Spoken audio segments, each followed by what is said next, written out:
7h18, Europe 1 va plus loin, vous dévoile ce matin comment la science pourrait révolutionner le monde du foot.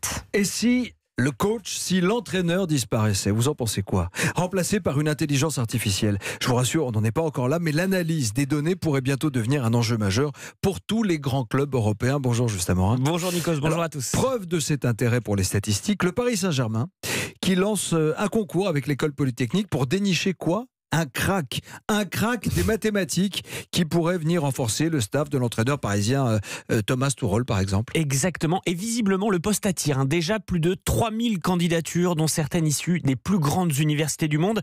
En fait, tout part d'un constat simple. Aujourd'hui, l'intelligence artificielle est déjà utilisée partout. Dans votre smartphone, dans votre micro-ondes qui calcule tout seul le temps de cuisson, etc. Elle vous aide au quotidien. Mais le football semble être passé à côté. Le PSG commence donc à s'y intéresser. Mais c'est quoi ce concours? Ça consiste en quoi? On demande quoi aux candidats? Alors Nikos, ils doivent tout simplement prévoir l'avenir. Comment ça? En fait, chaque candidat a accès à la vidéo d'un match, disons du PSG. Au bout de 15 minutes, la vidéo s'arrête. Imaginons, c'est Kylian Mbappé qui a le ballon à ce moment-là. Eh bien, les candidats doivent être capables de dire ce que l'attaquant français va faire, son prochain geste. Anticipation. Pour ça, exactement. Pour ça, ils font des probabilités à partir de milliers de données sur Kylian Mbappé depuis le début de saison. Son nombre de passes, à qui il donne le ballon majoritairement, vers quelle zone de jeu, ses dribbles, ses accélérations. À partir de ces données, les candidats doivent créer une formule mathématique, un algorithme capable de dire ce qui a le plus de chances d'arriver. Et à terme, quel est le but, si je puis dire? Eh bien, c'est de trouver le génie des maths qui saura faire parler un maximum ces milliers de données existantes, parce qu'aujourd'hui, c'est une mine d'or encore largement sous-exploitée selon Mathieu Lacombe. Il est responsable de la cellule performance sportive du PSG. On collecte énormément de données aujourd'hui et donc je pense qu'on en tire peut-être 20 ou 25% de tout ce qu'on pourrait faire. Maintenant, la complexité des données, des différentes sources et la volumétrie de ces données-là nécessite une vraie expertise pour pouvoir en tirer les 75% restants d'informations. Et vous pensez que vous allez trouver la pépite ou pas? On espère. On espère. Mais est-ce que l'intelligence artificielle, telle que l'on l'entend là dans le reportage, peut aider l'entraîneur pendant le match, en direct? Eh bien, à l'avenir, c'est là qu'elle doit être le plus utile. Inverser le cours d'un match qui a mal démarré. J'ai rencontré Mathieu Rosenbaum, professeur de mathématiques appliquées dans son laboratoire à l'école polytechnique.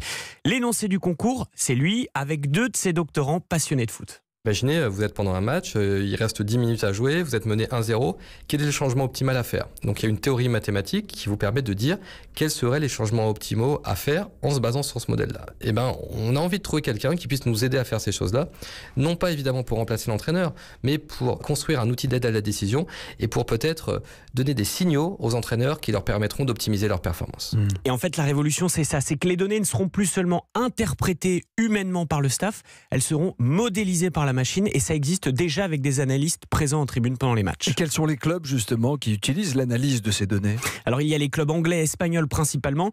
Le club en pointe, c'est le FC Barcelone qui s'y est mis avant tout le monde il y a une dizaine d'années. En France, ça démarre tout juste, Rennes s'y intéresse, mais c'est clairement le PSG qui investit le plus d'argent. Aujourd'hui par exemple, grâce à des capteurs GPS, les analystes du PSG peuvent savoir si un joueur a une foulée déséquilibrée quand il court, au staff médical de rectifier pour éviter des blessures. Non mais est-ce que ça n'enlève pas un peu l'âme?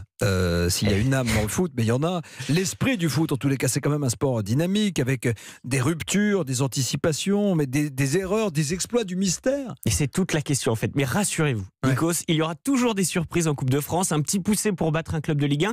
On va prendre un exemple, écoutez ça. Parce que, alors on parle, on est sorti. Hernandez sur la surface de réparation, ça va pour la reprise de Pavard.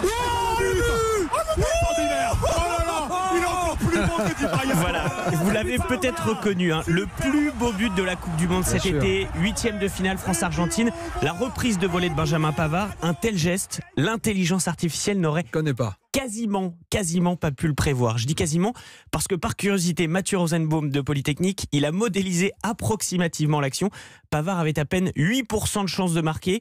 Pourtant, il l'a fait. Alors, est-ce la magie du football? Peut-être, sûrement. Et ça, même les pontes de Polytechnique le disent, ça ne disparaîtra jamais. Mais l'homme veut savoir.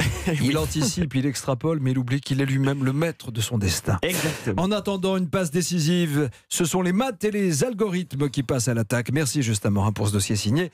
Europe 1 va plus loin.